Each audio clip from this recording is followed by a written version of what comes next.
মহানগৰ বাৰত উদ্ভণ্ডালিৰ ঘটনা এপৰ্যন্ত দ্য ইকো বাৰৰ স্বত্বাধিকাৰীক অংকুৰ দত্তক গ্ৰেপ্তাৰ কৰা হৈছে। দ্য ইকো বাৰত পুৱতি নিশালৈ চলিছিল সুৰাৰ আড্ডা। এপৰ্যন্ত ঘটনাৰ জড়িত যুৱতীসহ 5 অভিযুক্তক আটক কৰিছে আৰক্ষীয়ে। ঘটনাক লৈ বশিষ্ঠ আৰক্ষী থানাত 3টা গোচৰ ৰুজু কৰা হৈছে। বাৰ কৰ্তৃপক্ষই ৰুজু কৰিছে আৰক্ষীক তদন্তত সহায় নকৰাৰ অভিযোগ। এগৰাকী কনিষ্ঠবলক মোবিল ঢালি জ্বলাই দিয়াৰো অপচেষ্টা তদন্ত কৰিবলৈ যোৱা আৰক্ষীকো বাধা বাৰ কৰ্তৃপক্ষৰ। ঘটনাত অভিযুক্ত কৰা হৈছে দুগৰাকী সৰু পৰ্দাৰ অভিনেত্ৰীকো। অভিযুক্ত কেইজন হৈছে ঈশানু দত্ত, অংকুৰ দত্ত, দেৱকান্ত নাথ। থানাৰ আলসী হোৱা অভিনেত্ৰী দুগৰাকী হৈছে কৰবী শৰ্মা আৰু ময়ূৰী কলিতা।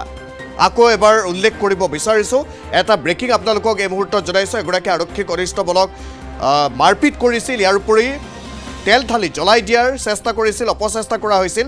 আৰু এই ঘটনাত জড়িত বাৰৰ স্বত্বাধিকাৰীক ইতিমধ্যে গ্ৰেপ্তাৰ কৰা হৈছে। শেহতীয়া আপডেটখিনি আপোনালোকক জনাইছোঁ।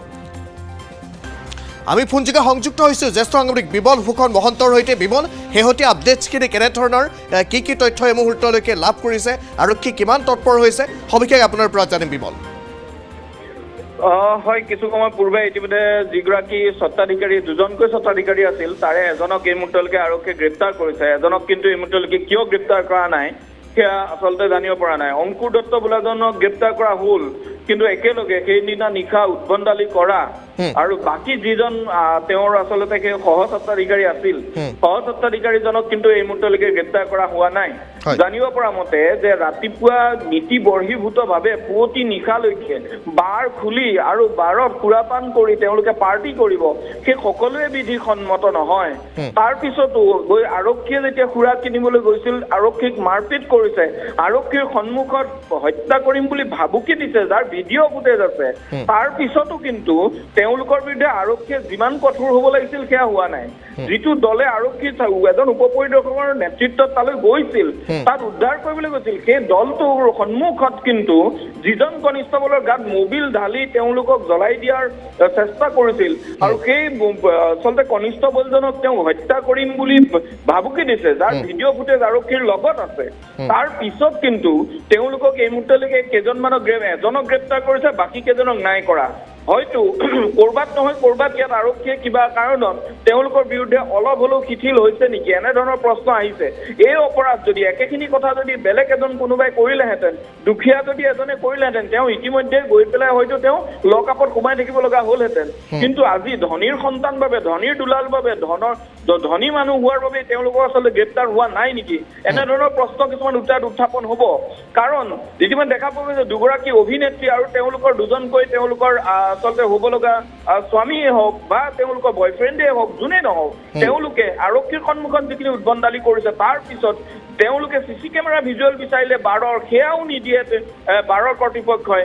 ইমানখিনি উদ্ভণ্ডালি কৰাৰ পিছত এজনক গ্ৰেপ্তাৰ কৰা হ'ল, বাকী কেইজনক কিন্তু এই মুহূৰ্তলৈকে গ্ৰেপ্তাৰ নকৰিলে। গতিকে গুৱাহাটী আৰক্ষীয়ে এই গোটেই ঘটনাটোৰ আঁৰত আচলতে তেওঁলোকে কি কৰিব বিচাৰি আছে তাৰ কিন্তু স্পষ্ট ধাৰণা এই মুহূৰ্তলৈকে নাই। গতিকে এই মুহূৰ্তত হয়তো বাকী তেওঁ সহযোগী যিকেইজনে মাৰপিট কৰিছিল, 3টাকৈ গোচৰ ৰুজু হৈছে। 3টা গোচৰত, এটা গোচৰত আৰক্ষী কৰ্তব্যত বাধা দিয়া উপ পৰিদৰ্শকজনে গোচৰ ৰুজু কৰিছে, তাত আটাইকেইজনে অভিযুক্ত। সমান্তৰালকৈ যিগৰাকী কনিষ্ঠবলে মাৰ খাইছিল, প্ৰদীপ বসুমতাৰী পত্নীয়ে দিয়া এটা তেওঁক হত্যাৰ চেষ্টা চলোৱাৰ অভিযোগ আছে, তাতো তেওঁলোক বাকী কেইজন অভিযুক্ত। গতিকে এজনকে কিন্তু কি কাৰণত গ্ৰেপ্তাৰ হ'ল, বাকী কেইজন কিয় গ্ৰেপ্তাৰ নহ'ল, তাৰ কিন্তু উত্তৰ এই মুহূৰ্তলৈকে বশিষ্ঠ আৰক্ষীৰ পৰা পোৱা নাই। বিমল, এটা তথ্য সকলোৱে জানিব বিচাৰিব, যিহেতু নীতি বৰ্হিভূতভাৱে বাৰখন খুলি ৰখা হৈছিল দেৰিলৈকে, পিছনিশালৈকে, এতিয়া বাৰখনৰ বিৰুদ্ধে কেনেধৰণৰ ব্যৱস্থা গ্ৰহণ কৰিব? বাৰখন চিল কৰা হ'ব নে কেনেধৰণৰ ব্যৱস্থা গ্ৰহণ কৰা হ'ব? বিধিসন্মতভাৱে এতিয়া যেতিয়া নিৰ্বাচনৰ সময় আৰু এই সময়ছোৱাত নীতি নিয়ম সকলো মানি চলিবলৈ আচলতে কৰ্তৃপক্ষটো নিৰ্বাচনী আয়োগৰ হাতত থাকে। নিশা পুৱতি নিশালৈকে বাৰখন খোলা আছে, অৱগত কৰিব লাগে এক্সাইজ ডিপাৰ্টমেণ্টক। এক্সাইজ ডিপাৰ্টমেণ্টে পৰৱৰ্তী পৰ্যায়ত তেওঁলোকৰ বিৰুদ্ধে ব্যৱস্থা গ্ৰহণ কৰিলেহেঁতেন। কিন্তু সেয়া এতিয়ালৈকে কিন্তু যদি সঁচাকৈ এদিন নহয়, এইটো ধাৰাবাহিক প্ৰক্ৰিয়া। আজি কাজিয়াখন লাগিল যোৱা নিশা, বাকী কেইদিনটো কাজিয়া লগা নাছিল গতিকে বাকী কেইদিনো এনেদৰে খোলা থাকে নিৰ্বাচন আয়োগে গম নাপায় যিটো SSC টিমে গম নাপালে দেখা পোৱা গৈছে যে এই আবকাৰী বিভাগেও গম নাপায় বশিষ্ঠ আৰক্ষীৰ গাতে লাগি আছে বশিষ্ঠ আৰক্ষীয়ে গম নাপায় কেনেদৰে সম্ভৱ হ'ব পাৰে আচলতে বশিষ্ঠ আৰক্ষী আৰু এক্সাইজ ডিপাৰ্টমেণ্ট কৰবাত নহয় কৰবাত তেওঁলোকৰ ওপৰত এতিয়া প্ৰশ্ন উত্থাপন হ'ব যে তেওঁলোকে কিয় গম নাপায় যদি কনিষ্টবলজনে গম পায় যে তেতিয়া দেৰিকৈ গ'লে হ'লেও তাত পুৱতি নিশা গ'লেও মত পায় তেতিয়াহ'লে আৰক্ষীয়ে গম নাপাব বুলি কোৱাৰ কিবা যুক্তি থাকে জানো তাত নিশ্চয় নাথাকে গোটেই কথাটোৱে প্ৰমাণ কৰি দিলে যে কৰবাত নহয় কৰবাত বশিষ্ঠ আৰক্ষী আৰু আবকাৰী বিভাগৰ তেওঁলোকৰ ওপৰত আশীৰ্বাদ আছিল আৰু সেই আশীৰ্বাদৰ বাবে আচলতে কনিষ্টবলজনক মানুহ বুলি গণ্য নকৰিলে শীৰ্ষ বিষয়া আশীৰ্বাদৰ বাবে আৰু শীৰ্ষ বিষয়া আশীৰ্বাদৰ বাবে কনিষ্টবলক মানুহ বুলি গণ্য নকৰি তেওঁলোকে এনেদৰে বেয়াকৈ প্ৰহাৰ কৰিলে গাত মবিল ঢালি জ্বলাই দিবৰ চেষ্টা কৰিলে এই গোটেইখিনি কৰিলে যদি ইয়াৰ মূল কাৰণ হ'ল যে তেওঁলোকৰ শীৰ্ষ পৰ্যায়ৰ কোনোবা আৰক্ষীৰ তেওঁলোকৰ মূৰৰ ওপৰত আশীৰ্বাদ আছে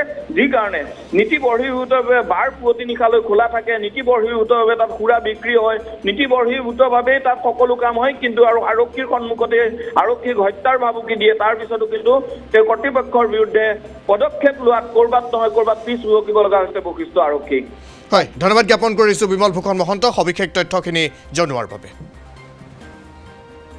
আকৌ এবাৰ উল্লেখ কৰিছোঁ আমি এটা ব্ৰেকিং আপোনালোকক এই মুহূৰ্তত জনাইছোঁ মহানগৰীৰ বাৰত উদ্ভণ্ডালিৰ ঘটনা আৰু এই পৰ্যন্ত দ্য ইকো বাৰৰ স্বত্বাধিকাৰী অংকুৰ দত্তক গ্ৰেপ্তাৰ কৰা হৈছে আন এজন স্বত্বাধিকাৰী এতিয়াও গ্ৰেপ্তাৰ কৰা হোৱা নাই দ্য ইকো বাৰত পুৱতি নিশালৈকে সুৰাৰ আড্ডা চলিছিল বুলি তথ্যখিনি আহিছে এই পৰ্যন্ত ঘটনাৰ জড়িত যুৱতীসহ 5 অভিযুক্তক আটক কৰিছে আৰক্ষীয়ে ঘটনাক লৈ বশিষ্ঠ আৰক্ষী থানাত 3টা গোচৰ ৰুজু কৰা হৈছে আৰক্ষীক তদন্তত সহায় নকৰাৰ অভিযোগ উত্থাপিত হৈছে এগৰাকী কনিষ্টবলক মবিল ঢালি আনকি জ্বলাই দিয়াৰ অপচেষ্টা কৰিছিল মাৰপিট কৰা হৈছিল কনিষ্টবলগৰাকীক তদন্ত কৰিবলৈ যোৱা আৰক্ষীকো আনকি বাধা প্ৰদান কৰিছিল বাৰ কৰ্তৃপক্ষই ঘটনাত অভিযুক্ত কৰা হৈছে দুগৰাকী সৰু পৰ্দাৰ অভিনেত্ৰীকো অভিযুক্ত কেইজন হৈছে আমি নামকেইটা আকৌ এবাৰ উল্লেখ কৰিছোঁ ঈশানু দত্ত অংকুৰ দত্ত দেৱকান্ত নাথ থানাৰ আলহী হোৱা অভিনেত্ৰী দুগৰাকী সৰু পৰ্দাৰ হৈছে কৰবী শৰ্মা আৰু ময়ূৰী কলিতা